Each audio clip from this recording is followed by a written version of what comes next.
इसका आउटलुक अब यहाँ से क्या रह सकता है? किशोर, आपसे ही शुरू करेंगे। और चाहे वो जनवरी था या फरवरी या फिर मार्च की शुरुआत, हमने किसी भी महीने में चांदी को यहाँ पर बहुत अच्छे से परफॉर्म करते हुए नहीं देखा। एक्चुअली चांदी यहाँ पर अंडर परफॉर्म ही करी है और अब तो हमने $20 के स्तर भी इस हफ्ते में टूटते हुए देखे हैं। कैसे देखते हैं आप प्राइसेस और आगे जाते हुए किन फैक्टर्स पे आप ध्यान रखेंगे? मनीषा, आई थिंक यहाँ पे ओवरऑल फैक्टर्स एंड आउटलुक थोड़ा कॉन्ट्राडिक्टरी चल रहा है फिलहाल के लिए।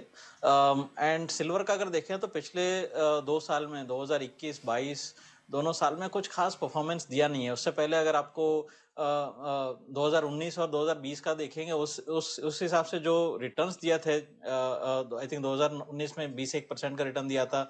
उसके बाद अराउंड 45-46% बढ़ गया था सिल्वर। उस हिसाब से अगर देखेगा तो लास्ट 2 साल से थोड़ा सा सुस्त रहा।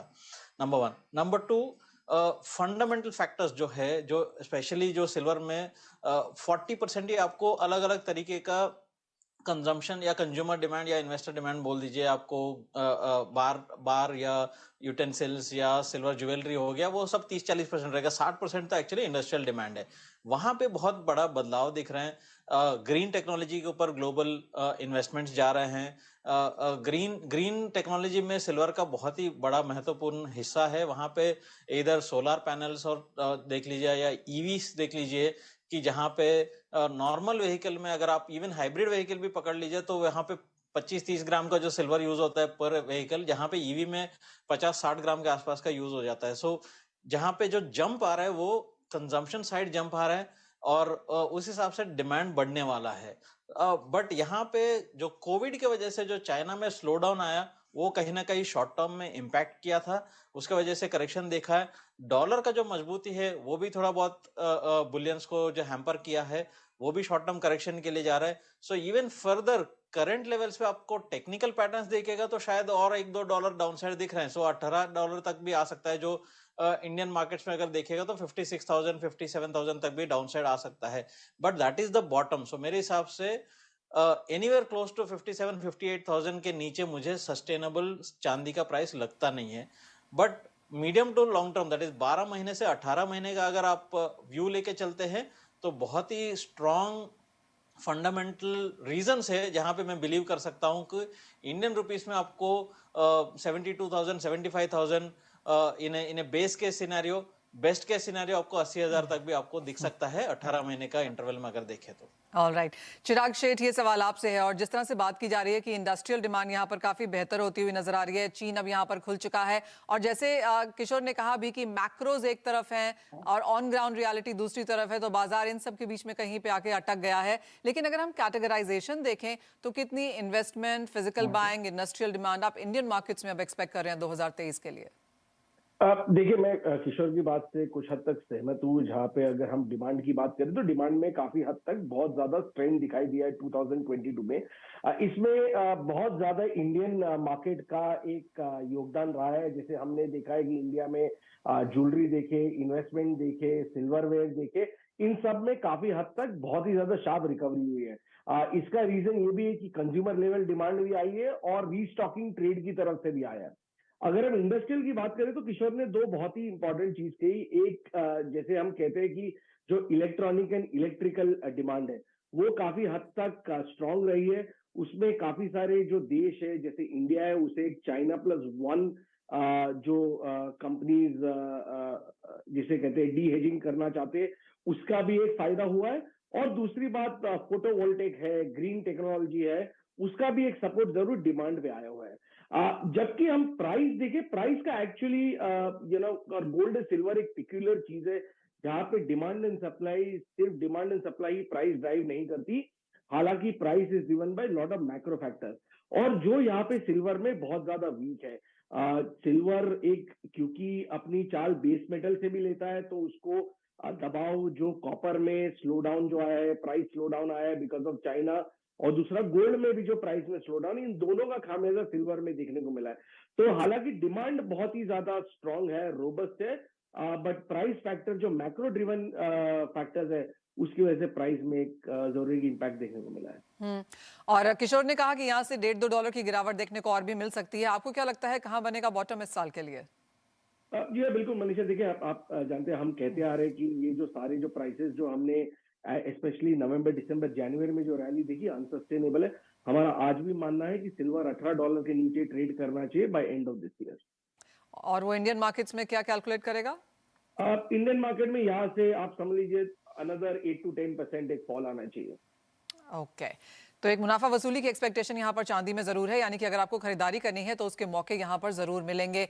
चिराग ठक्कर, ये सवाल आपसे है और मुझे याद है पिछली बार हमने बात की तो आपने कहा था कि अभी भी बाजार में यहाँ पर few hundred turns is lying around और इसीलिए डिस्काउंट में भी थी चांदी। लेकिन अब क्योंकि अंतर्राष्ट्रीय बाजारों में भी मुनाफा वसूली आ चुकी है, पिछले साल हमने रिकॉर्ड इंपोर्ट किया है, इस साल अब तक इंपोर्ट की स्थिति कैसी है, मांग कैसी है, इन्वेंट्रीज कैसी दिखती हैं? नमस्कार मनीषा जी। जैसे मैंने आपको लास्ट टाइम भी बताया था कि नेक्स्ट 15-20 दिन में हम देख सकते हैं कि जो जितना डिस्काउंट जो मार्केट में जो over the flow above the ground जितनी सिल्वर है वो काफी हद तक 70-80% वो जो सिल्वर है वो सारी खपत हो चुकी है। तो विल नॉट बी सरप्राइज्ड अगर हम ये मार्च एंड में ही अगर नया इंपोर्ट अगर हिंदुस्तान में आना शुरू हो जाए, दिल विल नॉट बी सरप्राइज्ड। हम लोग ये देख ही रहे हैं तकरीबन ये मंथ में ही मार्च में ही तकरीबन 150 से 200 टन का इंपोर्ट होना चाहिए। अगर जनवरी फरवरी की बात करते हैं तो प्राइसेस इतने ऊपर थे, तो वो ऊपर के प्राइसेस में अभी कोई फ्रेश इंपोर्ट जनवरी फरवरी में हुए नहीं है। और दूसरा एक मेजर फैक्टर जो है जो मैं देखता हूँ लास्ट नेक्स्ट 15-20 दिन तक जो प्राइसेस पे इफेक्ट करेगा, जैसे there was a very hawkish comments by Fed chairman, तो मेरे को लगता है कि अगर वो 50 बेसिस पॉइंट अगर फेड रेट बढ़ाता है तो यहाँ पे और प्रेशर $20 के लेवल पे भी और प्रेशर आ सकता है। तो मेरा मानना है कि जब तक 22 मार्च 23 मार्च जब तक जितने फंडामेंटल डेटास और जितने नॉन फार्म पेरोल डेटा है, इन्फ्लेशन डेटा है, ये जब तक डेटा आ नहीं जाते, मेरे हिसाब से this will be the driving factor for next 15-20 days for the silver prices. Viraj, finally आपसे, और आपको क्या लगता है क्या मांग मार्केट्स में निकल के आ रही है? जैसे चिराग कह रहे हैं कि अब खपत है, इंपोर्ट भी आना शुरू हो जाएगा और आएगा तो खपत भी हो जाएगी उसकी। कैसे देखते हैं आप खरीदारी के ट्रेंड्स फिलहाल? Thank you, Manisha ji, for having me back. I checked with some of my retailer customers. Retailers are saying कि footfall नहीं बढ़े, quantity of silver bought by each customer वो भी नहीं बढ़ा है।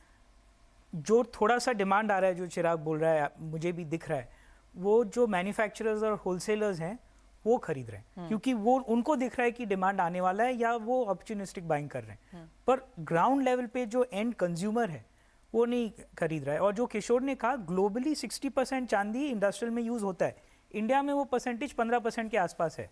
तो वो इंडियन डिमांड को नहीं ड्राइव करता, कंज्यूमर डिमांड और इन्वेस्टमेंट डिमांड ड्राइव करता है। तो अभी हमें देखना पड़ेगा। पर जो सब बोल रहे हैं कि 5% के आसपास अभी ट्रेजरी यील्ड हो गया है, which is a 15-year high, तो चांदी के भाव नीचे जाएंगे और जब नीचे जाएंगे तो डिमांड 100% आए और उस टाइम पे खरीद के रख लेना है। हाँ, उस समय खरीद लेना चाहिए। ओके किशोर, अगर हम यहाँ पर ट्रेंड्स भी देखें, जिस तरह की उठापटक यहाँ पर चांदी में देखने को मिली है विद एक्सपेक्टेशंस कि यहाँ से चांदी के प्राइसेस ऊपर ही जाएंगे, किस तरह का रेशियो आप गोल्ड के साथ होल्ड करेंगे? क्या टेक्निकल लेवल्स अब यहाँ पर देखने की जरूरत है? और सबसे इंपॉर्टेंट सवाल जो आप सभी से जानना चाहेंगे कि क्या तरीका हो यहाँ पर आप चांदी खरीदने का? रेशियो आपको भी पता है, I think anywhere between 70 to 90 होना चाहिए। That's an average ratio between gold and silver. So 70 silvers is equal to 1 gold और on a higher side. So बीच में हम लोगों ने देखा है 2020 में 120 135 तक भी 130 तक भी गए थे, बट वो सस्टेनेबल नहीं था। But see basically anywhere close to 70 silvers is equal to 1 gold is a bargain. 90 silver is equal to 1 gold, मतलब जो एक्चुअली गोल्ड ओवर वैल्यूड है। सो बेसिकली ऐसा देखना चाहिए, this is the ratio. Currently I think 80-85 के बीच में कहीं घूम रहा है। सो इट इज नॉट इधर ओवर वैल्यूड और समवेयर इन द मिडल। दूसरी जो है कि आई थिंक इंडियन कंज्यूमर को अगर देखते हैं तो प्रॉब्ली इस बार ओवरऑल इवन बुलियंस में, मतलब गोल्ड में भी अपना डिमांड इतना खास नहीं रहा था because of the prices. One is rupee depreciation का जो है, दूसरा ड्यूटी का इम्पैक्ट है, तीसरा जीएसटी है, सब मिला के भी आई थिंक गोल्ड में जो ऑल टाइम हाई चल रहा है। I think even jewellery stores में ही फुटफॉल्स कम है actually, not only for silver, basically even gold के लिए भी। आई थिंक वो कहीं ना कहीं एंटायर इंडस्ट्री को भी हैम्पर कर रहा है क्लियरली। और जैसे बात की गई